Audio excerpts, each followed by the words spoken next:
दुसरीकडे सांगलीत 27 सप्टेंबरला होणाऱ्या मराठा क्रांती मोर्चाला शिवप्रतिष्ठानचे संस्थापक संभाजीराव भिडे गुरुजींनी पाठिंबा दिलाय।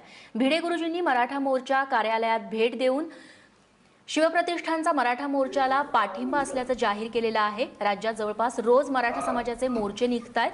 या प्रत्येक मोर्चात लाखो लोक सहभागी होत आहेत। सांगली जिल्ह्यात शिवप्रतिष्ठानचं मोठं प्रस्थ आहे, त्यामुळे भिडे गुरुजींच्या पाठिंब्यामुळे मराठा समाजाच्या आंदोलनाला आता अधिक बळकटी मिळताना दिसतेय।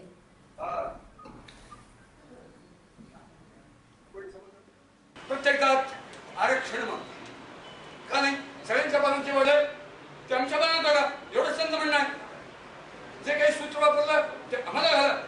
माझी खात्री आहे की आज जरी मराठ्याला आरक्षण मिळत नसेल तरी मराठे हिंदुस्थानच्या रक्षणात कमी पडणार नाही। एक दिवस असा उजाडणार आहे ह्या देशात की नाही, आरक्षण नको, आरक्षित तत्वावर सुद्धा नको, आरक्षण गुणवत्तेवरती द्या, गुणवत्तेला आरक्षण द्या असं महाराष्ट्रात म्हणेल मराठेच म्हणतील, याचा मला विश्वास आहे।